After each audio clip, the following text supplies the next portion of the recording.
En una noche oscura y sin luna, a miles de metros sobre el Océano Índico, un incendio se desata a bordo de un Boeing 747 completamente cargado.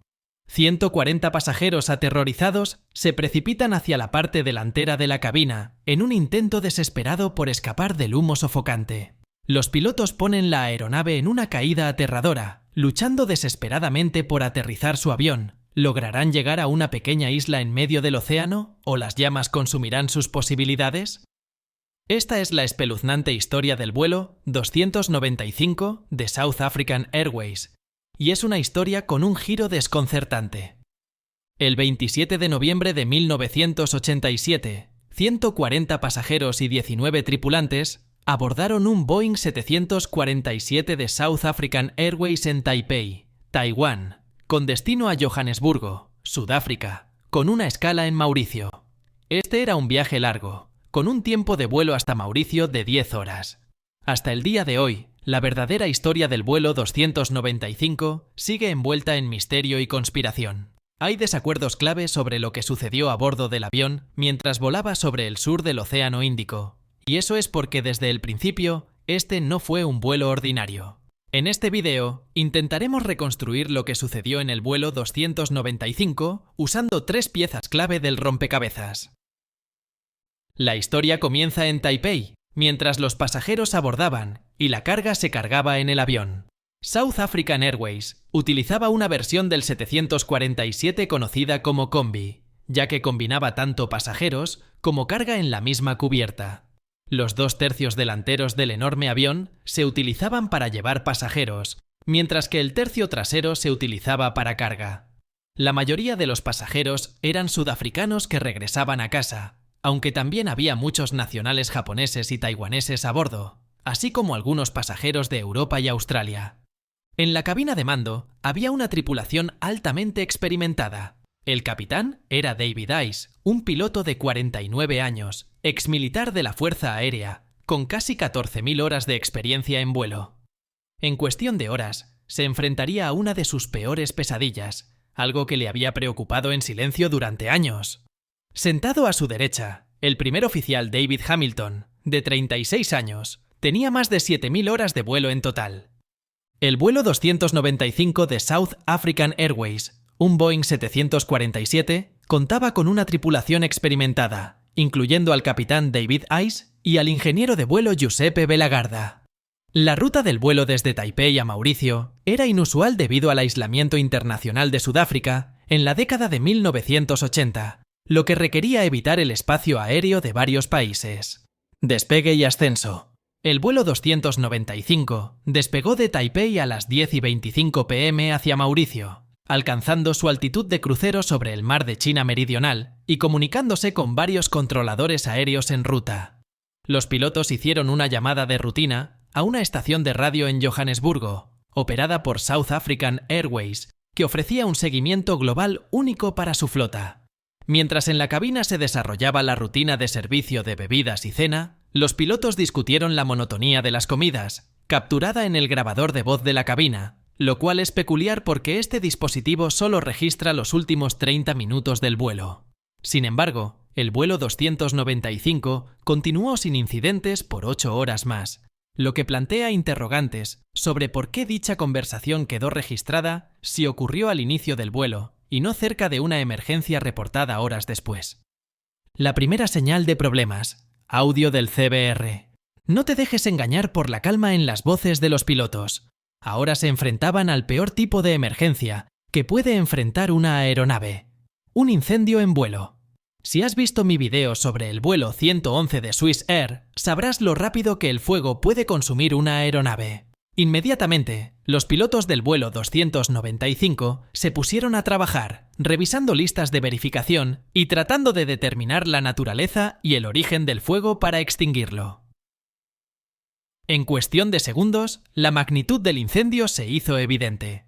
Se hacía evidente la magnitud del incendio. Los interruptores automáticos que mencionó el ingeniero de vuelo estaban saltando porque el fuego estaba quemando los cables eléctricos a los que estaban conectados. Esto no era simplemente el humo de un cigarrillo activando la alarma de humo. Se estaba convirtiendo rápidamente en un infierno. Los instrumentos de los pilotos indicaban que el fuego se había apoderado del área de carga de la cubierta principal, justo detrás de los pasajeros. Tenían que extinguirlo y rápido. Si tenían alguna posibilidad de aterrizar con vida, tenían que actuar ahora. Pero después de desconectar decenas de interruptores automáticos, la próxima víctima del fuego no fue otra que los cables conectados al registrador de voz de la cabina. Este fue el último sonido grabado por el registrador de voz de la cabina, ya que el fuego quemó el cableado que lo alimentaba. En lo que respecta a nuestra investigación, ahora nos encontramos a oscuras. Y en esta oscuridad yacen dos escenarios posibles. ¿Dónde estaba el vuelo 295 cuando el registrador de voz de la cabina dejó de funcionar? ¿Estaba aquí o estaba aquí? Para ayudarnos a responder esa pregunta, necesitamos echar un vistazo al segundo de los 3 rompecabezas. Lo que estás a punto de escuchar es la grabación de la conversación entre el capitán Ice y un controlador de tráfico aéreo en Mauricio. Esto es independiente de la grabación que acabamos de escuchar, que era audio interno de la cabina. Este audio es una grabación de cinta de la torre de control en Mauricio. ¿Podrías solicitar una emergencia completa, por favor? Una emergencia completa. Los pilotos estaban ahora a unas 200 millas de Mauricio, descendiendo rápidamente a 14.000 pies. Este audio debería aclararlo, seguramente. Muestra que el avión había cruzado todo el océano hasta Mauricio antes de que comenzara el incendio. Entonces, lo que debe haber sucedido es que el registrador de voz de la cabina grabó el brote del incendio a unas 200 millas de Mauricio, pero luego el fuego cortó el suministro de energía al grabador y poco después los pilotos comenzaron a descender y contactaron al control de tráfico aéreo.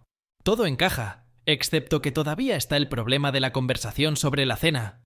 Los pilotos no cenaron justo antes de comenzar su descenso, y sin embargo, parece que el fuego comenzó justo cuando los pilotos estaban cenando.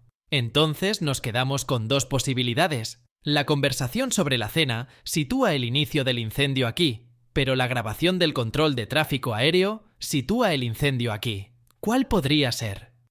Probablemente parece bastante obvio en este punto que el incendio debe haber estallado cerca de Mauricio. Después de todo, los pilotos declararon una emergencia a los controladores de tráfico aéreo allí, y no a los controladores en Tailandia o Malasia. El capitán Ice y su tripulación sabían bien que un incendio a bordo requería desviarse inmediatamente al aeropuerto más cercano posible. Normalmente, una vez que comienza un incendio, los pilotos tienen menos de 20 minutos para aterrizar su avión antes de que sea consumido por completo por las llamas. Por lo tanto, tiene sentido que el incendio ocurriera cerca de Mauricio, porque ahí es donde los pilotos intentaron aterrizar. Si el incendio hubiera estallado mientras el avión estaba cerca de Asia, entonces el avión habría intentado desviarse a algún lugar en Tailandia o Malasia.